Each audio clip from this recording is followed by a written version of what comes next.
কলকাতার প্রাণকেন্দ্র ব্রিগেডে রবিবারই ৭ই ডিসেম্বর আয়োজিত হয় ৫ লক্ষ কণ্ঠে গীতাপাঠ কর্মসূচি। দেশ ও রাজ্যের বিভিন্ন জায়গা থেকে বহু সন্ন্যাসী আসেন এই অনুষ্ঠানে যোগ দিতে। এছাড়া রবিবার সকাল থেকে বহু সাধারণ মানুষের গন্তব্য ছিল ব্রিগেড প্যারেড গ্রাউন্ড। যদিও ধর্মীয় অনুষ্ঠান হলেও এই কর্মসূচিতে উপস্থিত ছিলেন রাজ্য বিজেপির প্রথম সারির প্রায় সব নেতাই। আর এর ফলে এই ধর্মীয় অনুষ্ঠানটির গায়ে বিজেপিরই অনুষ্ঠানের তকমা সেঁটে দিয়েছে রাজ্যের শাসক দল তৃণমূল কংগ্রেস।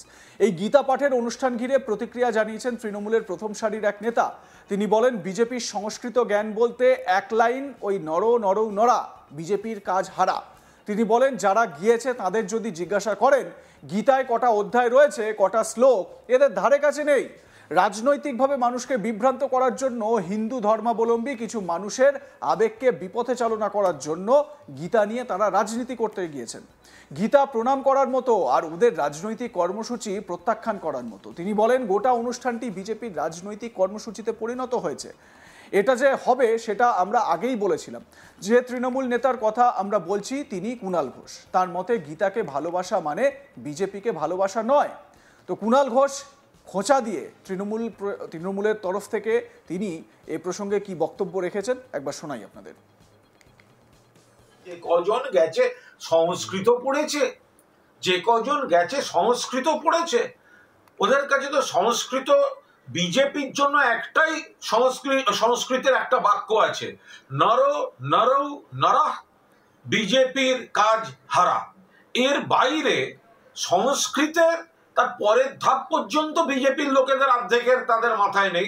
তারা গীতা নিয়ে পলিটিক্স করতে গেছে। যেগুলো গেছে তাদের অর্ধেককে ধরুন, গীতার কটা অধ্যায়, কটা শ্লোক, এদের কোনো ধারে কাছে নেই। এটা একটা পলিটিক্যাল, মানুষকে বিভ্রান্ত করার জন্য, হিন্দু ধর্মাবলম্বী কিছু মানুষের আবেগকে বিপথে চালনা করার জন্য সংগঠনে দীর্ঘ বুথে এজেন্ট দিতে পারে না, BLA 2 দিতে পারে না, ওখানে ওই গীতা নিয়ে তারা রাজনীতি করতে গেছেন। গীতা প্রণাম করার মতো আর ওদের পলিটিক্যাল ইভেন্ট প্রত্যাখ্যান করার মতো। দেখুন, এই যে গীতা পাঠ যে আয়োজন যারা করেছেন, দেখুন, গীতা আমাদের শ্রদ্ধার জায়গা, সম্মানের জায়গা, ভগবান শ্রীকৃষ্ণর মুখ নিঃসৃত একটা ফিলোসফি, একটা দর্শন। তো আমাদের গীতার প্রতি পূর্ণ সম্মান, শ্রদ্ধা, আস্থা রয়েছে। আমরা সব ধর্মের সমস্ত ধর্মগ্রন্থকে যেমন শ্রদ্ধা করি, গীতা আমাদের পরম প্রিয়। এবং যারা হিন্দু তাদের কাছে গীতা শুধুমাত্র একটি ধর্ম কথা নয়, নিশ্চিতভাবে সেটা জীবনের একটা দর্শন। তাকে কোথাও বিরোধিতা করা, তাকে কোথাও আক্রমণ করা, এসব প্রশ্ন ওঠে না, কারণ আমরা গীতা অন্তরে রেখেছি। কিন্তু যে বা যারা এই ধর্ম বা গীতাকে পলিটিক্যাল মার্কেটিং এ ব্যবহার করছেন, আমাদের আপত্তিটা সেই ইভেন্ট নিয়ে। ভগবান রামে আপত্তি নেই, কিন্তু রুটি কাপড়া মাকান বাদ দিয়ে রাম মন্দির রাজনীতির, জয় শ্রীরাম নেতাজির জন্মদিনে ধ্বনি দেওয়ার রাজনীতির, আমরা এর বিরুদ্ধে। আজকেও যে গীতা পাঠ, তা তো বিজেপির ইভেন্টে পরিণত হয়েছে। আমরা তো বলেছিলাম এটা।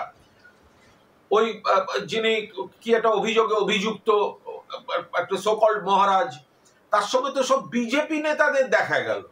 তো বিজেপি নেতাদের পলিটিক্যাল ইভেন্ট, ওনারা মাঠ ভরাতে পারবেন না, ওনারা বড় জমায়েত করতে পারবেন না, ওনাদের মধ্যে ঝগড়াঝাঁটি, গোষ্ঠী বিবাদ। তাই গীতাকে সামনে রেখে মানুষকে বিভ্রান্ত করছেন, হিন্দু ধর্মকেন্দ্রিক রাজনীতি করতে চাইছেন। যারা গীতাকে ভালোবাসেন তারা গীতাকে ভালোবাসবেন। গীতাকে ভালোবাসা মানে বিজেপিকে ভালোবাসা না। কুণাল ঘোষ আরো বলেন, এই গীতা পাঠ অনুষ্ঠানের মাধ্যমে আদতে গীতাকে অপমান করা হয়েছে। তার মতে গীতা আমাদের সকলের প্রিয়। এটা শুধু ভগবান শ্রীকৃষ্ণের বাণী নয়, এটা দর্শন। ভগবান রাম সবার কাছে শ্রদ্ধেয়, কিন্তু রাম মন্দির নিয়ে রাজনীতি করায় বিজেপি অযোধ্যায় হেরে গিয়েছে। কুণাল বলেন, দিল্লিতে বহু পুরনো একটি শিব মন্দির শুধুমাত্র পার্কিংয়ের জন্য ভেঙে দেওয়া হয়েছে। গীতা অবশ্যই সকলের কাছে পরম পূজনীয়। বিজেপি ধর্মের নামে ভেদাভেদ করার জন্য গীতাকে ব্যবহার করছে, সেটাই এখানে ধরা পড়ে গেল। কুণাল ঘোষ কি বলেছেন এ সম্পর্কে শুনে নিন। গীতা পাঠ বলে যেটা চলছে, আমরা খুব স্পষ্ট বলে রাখি যে গীতা, পবিত্র গীতা আমাদের সকলের প্রিয়, আমাদের পূজনীয় ভগবান শ্রীকৃষ্ণের মুখ নিঃসৃত বাণী শুধু নয়, এটা একটা দর্শন। আমরা সমস্ত ধর্ম এবং তাদের ধর্মগ্রন্থকে শ্রদ্ধা করি। গীতা তো আমাদের অবশ্যই পরম প্রিয়। তো এখন আমাদের বক্তব্য হচ্ছে গীতা নিয়ে নয়, গীতার অপব্যবহার, অর্থাৎ গীতার পলিটিক্যাল মার্কেটিং এর অপচেষ্টা। তো কারা করছে? যারা করছে তারা সব পরপর বিজেপি নেতা, তো প্রমাণিত। আর একটা লোক আছে ওখানে, কি সব অভিযোগ ছিল তার বিরুদ্ধে, সে আর এইসব বিজেপি নেতারা তারা এইসব করছেন। এরা আগে ভগবান রাম সবার শ্রদ্ধেয়, কিন্তু রাম মন্দিরের রাজনীতি অযোধ্যাতেই হেরে গেছে, ফৈজাবাদে হেরে গেছে বিজেপি। তো এখানে বিজেপির লোক নেই, জন নেই, বুথের এজেন্ট নেই, বিএলএ 2 পায় না বুথে। ফলে এখন গীতাকে সামনে রেখে কিছু লোককে বিভ্রান্ত করতে নেমেছে। আচ্ছা বলুন তো, এখানে ছবি তুলছে গীতা পাঠ, তো দিল্লিতে অভিযোগ আসছে অমুকের পার্কিং হচ্ছে না বলে এই বিজেপির সব লোকেরে তারা মন্দির, এত বছরের মন্দির ভেঙে ভগবান শিবের মূর্তির গলায় প্রায় শিকল পরিয়ে নিয়ে গেল। ওখানে হিন্দুরা কাঁদছে, এত বছরের ঐতিহাসিক মন্দির অমুকের পার্কিং এর জায়গার জন্য মন্দির ভেঙে দিলে। তো এটা আপনি কিভাবে করবেন? আর এর এখানে গীতা পাঠ দেখাচ্ছে, এরা সব মেকি হিন্দু, জালি হিন্দু। ফলে কোনো অবস্থায় এই দুটো গুলিয়ে ফেলবেন না কেউ।